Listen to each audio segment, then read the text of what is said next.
l'être humain qui est à l'intérieur. Comment dans son quotidien, de par l'envahissement des nouvelles technologies, tout ça, il avait plus le temps de pouvoir y aller. Parce qu'en fait, il a plus le temps de s'ennuyer. On est toujours en train de lui demander de s'occuper de quelque chose, de gérer les mails, de faire ci, de regarder son téléphone, de tout le temps être dans l'anticipation.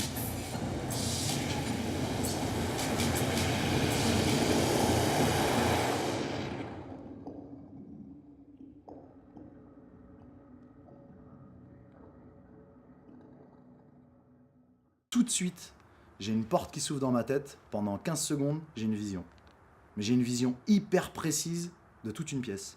Je vois un mec de dos qui est en train de crier « j'y arrive pas » dans une gestuelle où il n'arrive plus du tout à faire les choses, de dos, face au public, et qui est au milieu de fils électriques, de choses comme ça, tu vois. Donc ça, c'est la première image qui me vient, et derrière, j'ai toute une série d'images.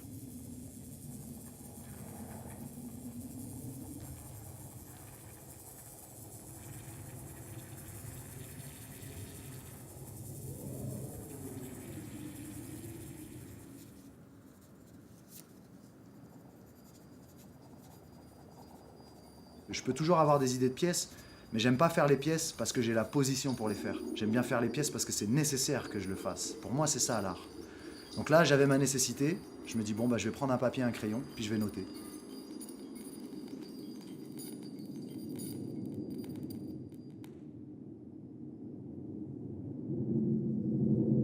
L'envahissement des nouvelles technologies, un danseur dont on est dans le quotidien, mais ça fait quand même office de spectacle. Et ça va aboutir vers une impro dansée d'à peu près une demi-heure. Ça, c'est ce que je voulais. C'est plus net, c'est que la lumière descendait de manière. C'est un cut que t'as de toute façon. Ouais, c'est un cut, donc toi tu veux que le cut soit plutôt dans une montée que dans une descente. Voilà, musical. Ouais. T'as plusieurs façons de fonctionner. Tu peux dire aux gens, tu vas t'occuper de la lumière, mais c'est ce que je veux faire que tu vas faire. Donc en fait, la personne, elle est à ton service. Ou alors tu peux travailler en collaboration avec. Et moi, sur cette pièce-là, je voulais travailler en collaboration avec. Moi, je suis capable de redevenir un enfant face à la danse, parce que je sais que je connais pas tout et que je suis loin d'avoir compris la chose. J'en suis d'abord une victime de ça. J'en ai besoin. C'est ma sensibilité qui s'exprime parce que c'est nécessaire pour moi. Mais c'est d'abord ça.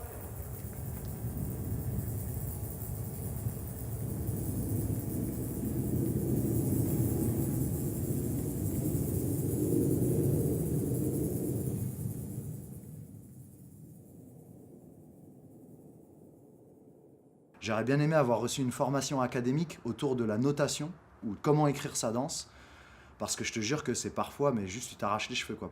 Pour décrire un mouvement, il faut que tu précises que ton orteil il est comme ça, que ta cheville elle est comme ça, que ta hanche elle est comme ça, que la direction elle est comme ça, que le moteur du mouvement c'est telle chose.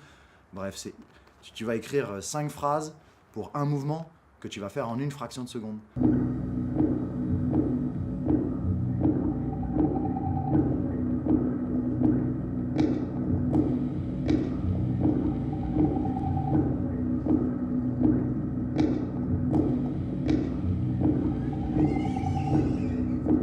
On fait tous les choses des fois un peu n'importe comment, mais du moment qu'on est passé à travers, on en a une expérience et du coup ça va évoluer. Et c'est ce que j'ai fait avec Inondation.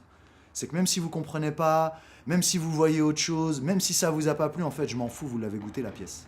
C'est ça qui compte. Mon image, c'était le danseur qui disparaît au milieu de l'image.